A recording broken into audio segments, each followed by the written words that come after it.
Guys, blue coder take के इस नए वीडियो में आप सभी का फिर से एक बार स्वागत है। तो दोस्तों, हमने अपने पिछले वीडियो में CSS बॉक्स मॉडल के बारे में देखा है, जिसमें कि हमने बॉक्स मॉडल को प्रैक्टिकली कैसे हमारे डेवलपमेंट के अंदर यूज करते हैं, कैसे पैडिंग, बॉर्डर और मार्जिन को हम डिफरेंशिएट करते हैं, और साथ ही में हमने बॉक्स साइजिंग प्रॉपर्टी के बारे में देखा था, कैसे हम इस बॉक्स साइजिंग प्रॉपर्टी को यूज करके हमारा जो एलिमेंट है उसकी जो विड्थ है उसे एज इट इज रख सकते हैं। तो ये सब हमने अपने पिछले वीडियो में देखा है। तो आज के इस वीडियो में हम फ्लोट एंड क्लियर के बारे में देखने वाले हैं। तो बिना किसी देरी के चलिए शुरू करते हैं।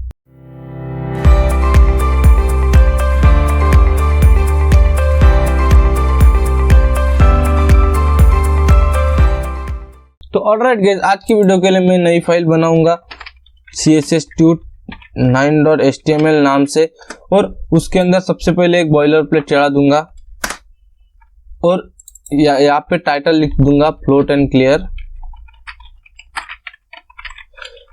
उसके बाद मैं यहाँ पे इनलाइन CSS लिखना चाहूंगा, इसलिए मैं यहाँ पे स्टाइल एलिमेंट लिखने वाला हूँ ताकि इसके अंदर मैं कुछ इनलाइन CSS ऐड कर सकूं।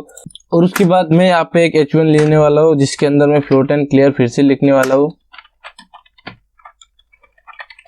ठीक है। और उसके बाद मैं यहाँ पे एक div लेना चाहूंगा, जिसका क्लास में यहाँ पे मेन लिखूंगा, और उसके अंदर एक पैराग्राफ जिसके अंदर मैं कुछ डमी टेक्स्ट लिखूंगा, लोरे में यहाँ पे 50 लिख दूंगा, ठीक है।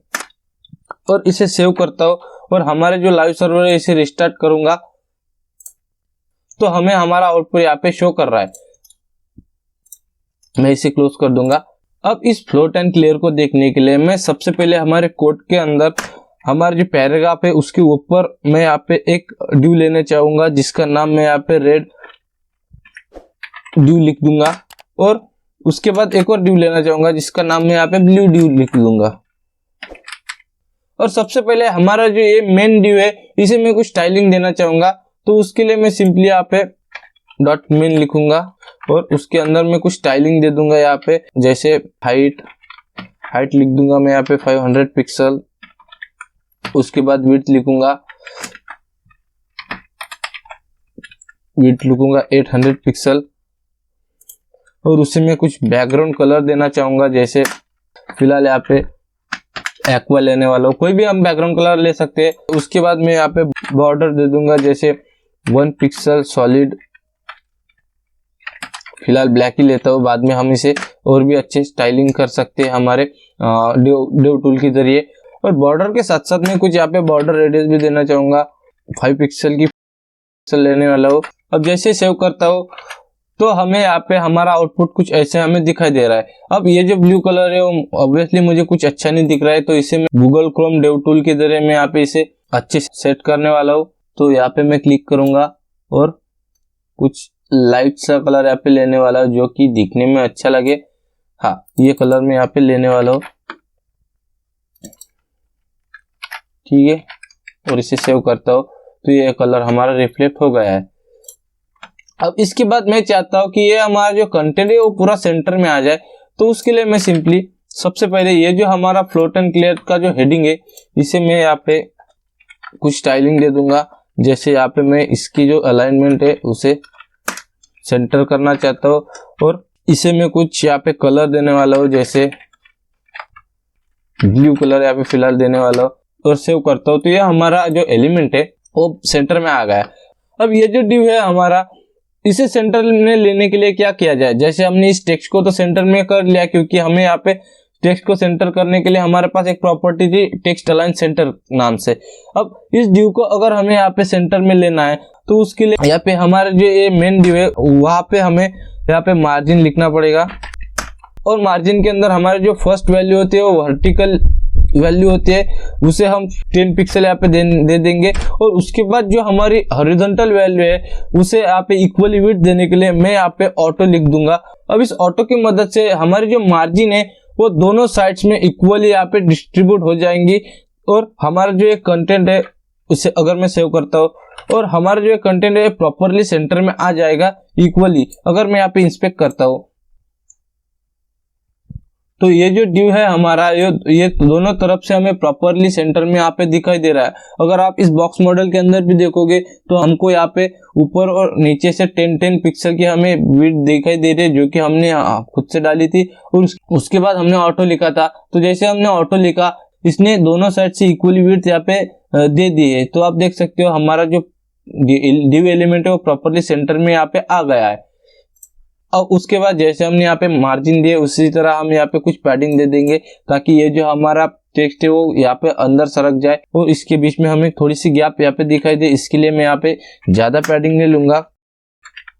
पैडिंग के अंदर में 10 पिक्सल की पैडिंग ऑल साइड से यहाँ पे रख दूंगा और हमारा जो कंटेंट है वो 10 पिक्सल यहाँ पे जगह छोड़ देगा। अब उसके बाद हमारे जो ये मेन ड्यू के अंदर जो एलिमेंट्स है, जैसे रेड ड्यू, ब्लू ड्यू और हमारा पैराग्राफ, इसे हम कुछ यहाँ पे CSS दे देंगे। तो जो हमारा रेड ड्यू है उसे सिंपली मैं यहाँ पे लेने वाला हूँ और उसे मैं यहाँ पे कुछ हाइट दे दूंगा।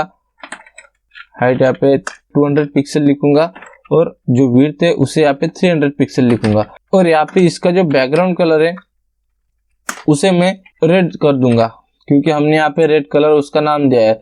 सेम उसी तरह हम यहाँ पे हमारे जो ब्लू ड्यू है उसे भी हम यहाँ पे CSS दे देंगे। तो ब्लू ड्यू यहाँ पे लिखेंगे और उसके बाद इसका जो बैकग्राउंड कलर है उसे ब्लू कर देंगे, ठीक है। और इसकी जो हाइट और विड्थ है, अभी यहाँ पे मैंने हाइट लिखा है, यहाँ पे मुझे विड्थ लिखना चाहिए था, तो इसे मैं विड्थ कर दूंगा। और इसकी जो हाइट विड्थ है मैं कुछ यहाँ पे अलग लिखना चाहूंगा, ताकि हमें कुछ डिफरेंस यहाँ पे देखने को मिले दोनों ड्यू के अंदर। और सेव करता हूँ तो हमें यहाँ पे हमारी जो दोनों ड्यू है यहाँ पे प्रॉपरली दिखाई दे रही है। अब उसके बाद ये जो हमारा पैराग्राफ है इसे भी मैं कुछ स्टाइल दे दूंगा। जैसे यहाँ पे अगर मैं फॉन्ट वेट, जैसे इसका जो फॉन्ट वेट है इसे मैं बोल्ड करना चाहूंगा सबसे पहले। उसके बाद इसकी जो फॉन्ट साइज है इसे मैं यहाँ पे 18 पिक्सल लिखना चाहूंगा और उसके बाद इसका जो कलर है उसे हम यहाँ पे रेड करके देखते हैं। तो जैसे मैं यहाँ पे सेव करता हूँ तो हमें यहाँ पे हमारा जो पैराग्राफ है वो रेड कलर का और बोल्ड में यहाँ पे दिखाई दे रहा है। अब इसके बाद चले हम यहाँ पे फ्लोट और क्लियर को यहाँ पे अच्छे से देखते हैं। तो सबसे पहले मैं जो हमारा ये रेड ड्यू है इसे मैं फ्लोट करूंगा और उसके बाद हम यहाँ पे फ्लोट को लेफ्ट डायरेक्शन में कर सकते हैं, राइट डायरेक्शन में कर सकते हैं, या फिर फ्लोट नन कर सकते हैं। तो मैं यहाँ पे फिलहाल फ्लोट लेफ्ट यहाँ पे लिखूंगा और सेव कर दूंगा। अब जैसे मैंने इसे फ्लोट लेफ्ट किया है, ये जो हमारा ब्लू ड्यू है वो यहाँ पे ऊपर सरक जाएगा और हमारा जो ये रेड ड्यू है वो यहाँ पे लेफ्ट में फ्लोट करेगा। तो जैसे अगर मैं ऐसे सेव करता हूँ और यहाँ पे देखता हूँ तो हमारा जो एलिमेंट है रेड एलिमेंट वो यहाँ पे लेफ्ट साइड पे हमें फ्लोट करते हुए दिखाई दे रहा है। और उसके बाद जो हमारा ब्लू यहाँ पे ड्यू है वो यहाँ पे ऊपर यहाँ पे चला गया है, मतलब इस रेड एलिमेंट ने इस ब्लू एलिमेंट को यहाँ पे ओवरलैप किया है।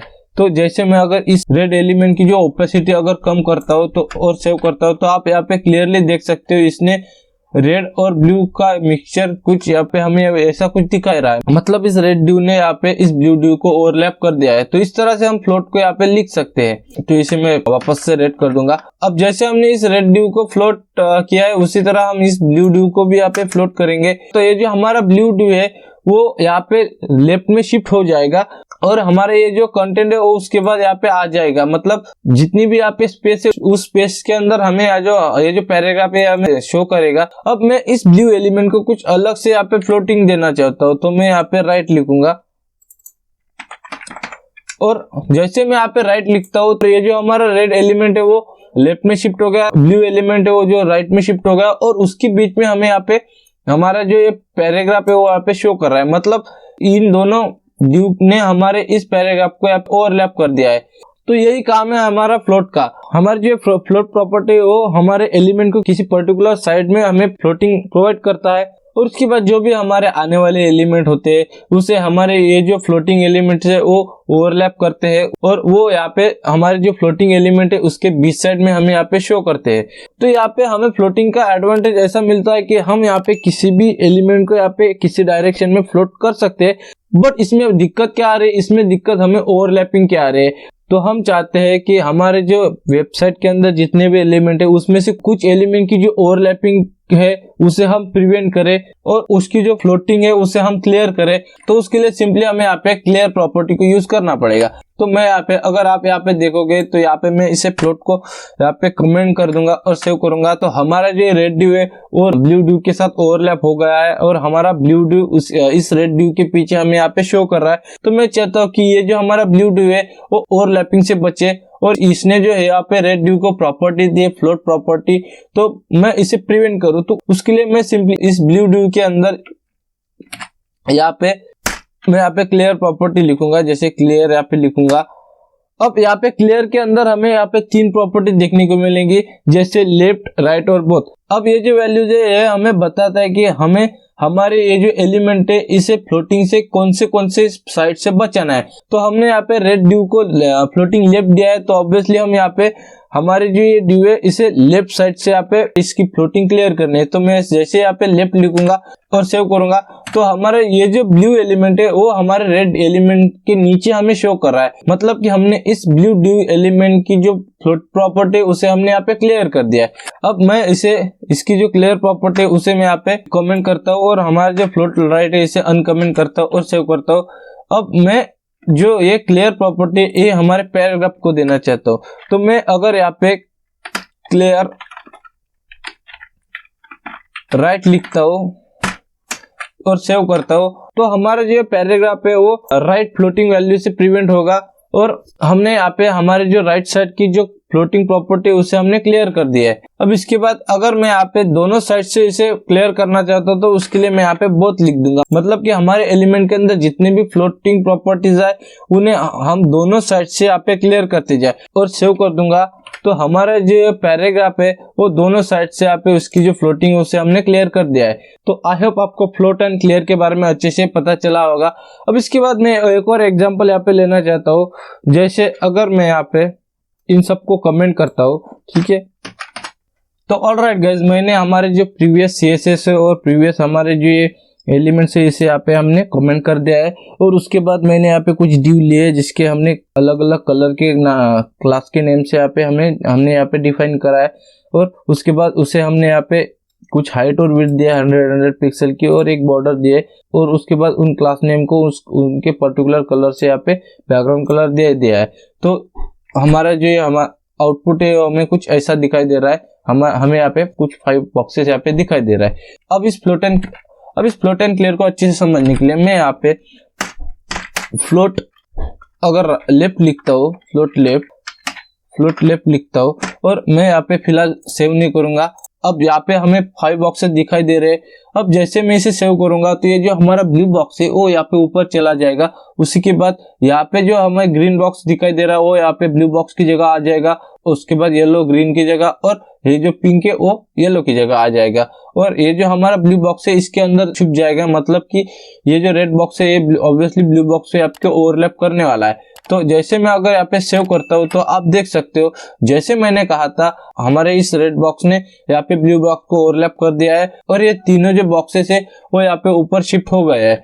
तो इसका भी अगर मैं यहाँ पे ट्रांसपेरेंसी कुछ कम कर दूं तो आप यहाँ पे क्लियरली देख सकते हो कि इसके पीछे हमारा जो ब्लू बॉक्स है वो यहाँ पे अवेलेबल है। तो मैं इसे एज इट इज कर दूंगा।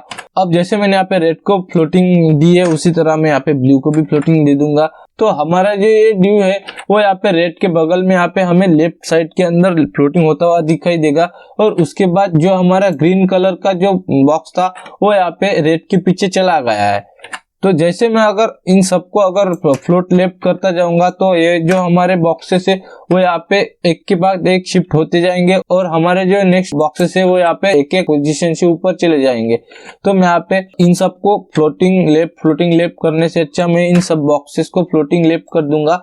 तो हमारे जो ये ऑल बॉक्सेस है वो यहाँ पे हमें एक लाइन में यहाँ पे दिखाई देंगे। तो जैसे मैंने यहाँ पे फ्लोटिंग लेफ्ट किया है तो सबसे पहले हमें रेड बॉक्स दिखाई देगा क्योंकि हमने सबसे पहले इसे फ्लोटिंग लेफ्ट किया है, उसके बाद ब्लू, उसके बाद ग्रीन, उसके बाद येलो, उसके बाद पिंक। अब यहाँ पे मैंने फ्लोटिंग लेफ्ट कर दिया है सारे बॉक्सेस को। अब मैं चाहता हूँ कि इस ग्रीन बॉक्स को यहाँ पे फ्लोटिंग राइट करूँ। जैसे मैं यहाँ पे फ्लोट राइट लिखता हूँ तो सेव करता हूँ तो हमारा जो ग्रीन बॉक्स है वो यहाँ पे हमें राइट साइड में यहाँ पे शिफ्ट होता हुआ दिखाई देगा, और उसके बाद जो हमारा येलो बॉक्स है वो ग्रीन की जगह ले लेगा और पिंक बॉक्स जो है वो येलो की जगह ले लेगा। तो अगर मैं इसे सेव करता हूँ तो आप देख सकते हो हमारा जो ग्रीन एलिमेंट है वो राइट में चला गया है, और इन दोनों ने यहाँ पे इनके प्रीवियस बॉक्स की जगह यहाँ पे ले ली है। अब मैं चाहता हूँ कि इन बॉक्सेस को यहाँ पे क्लियर प्रॉपर्टी लिखूँ, तो मैं यहाँ पे क्लियर लिखूंगा और यहाँ पे लेफ्ट लिखूंगा, क्लियर लेफ्ट लिखूंगा, तो सेव करूंगा। तो ये जो हमारे बॉक्सेस है, जैसे ही मैंने यहाँ पे येलो बॉक्स को क्लियर लेफ्ट किया है, उसके बाद ये तो क्लियर हो गया है और ये नीचे चला गया है। अब उसके बाद जो ये पिंक बॉक्स है, इसको यहाँ पे फ्लोट लेफ्ट यहाँ पे प्रॉपर्टी यहाँ पे अप्लाई करी है ऑलरेडी, इसीलिए ये यहाँ पे हमें ये जो येलो बॉक्स है इसके बगल में यहाँ पे दिखाई दे रहा है। इसे भी अगर मैं क्लियर लेफ्ट कर दूं तो ये हमारा जो बॉक्स है वो नीचे चला जाएगा येलो बॉक्स से। तो जैसे मैं यहाँ पे सेव करता हूँ तो आप देख सकते हो हमारा जो पिंक बॉक्स है येलो बॉक्स के नीचे चला गया है। तो इस तरह से हम फ्लोट प्रॉपर्टी का यूज करके किसी भी एलिमेंट को हम यहाँ पे लेफ्ट साइड या पे राइट साइड में फ्लोट करवा सकते हैं, और क्लियर प्रॉपर्टी के जरिए हम किसी भी एलिमेंट को फ्लोटिंग से बचा सकते हैं, ओवरलैपिंग से बचा सकते हैं। तो आई होप आपको ये जो फ्लोट एंड क्लियर का जो कंसेप्ट है वो अच्छी तरह आपको समझ में आया होगा। अगर आपको इस वीडियो में कुछ भी अच्छा लगा तो प्लीज इस वीडियो को लाइक कर देना। अगर आप चैनल पर नए हो तो प्लीज इस चैनल को सब्सक्राइब कर देना। और ये जो मेरी वेब डेवलपमेंट की कंप्लीट प्लेलिस्ट है, इसे अपने दोस्तों और फैमिली में शेयर कर देना। और इस वीडियो से रिलेटेड या फिर कोई भी वीडियो से रिलेटेड कोई भी क्वेरी हो, कोई भी क्वेश्चन मुझे पूछना है तो आप कमेंट सेक्शन में मुझे वो भी पूछ सकते हो। तो इसी के साथ इस वीडियो में फिलहाल के लिए इतना है। हम मिलते हैं नेक्स्ट वीडियो में। Until then take care, bye bye, वंदे मातरम।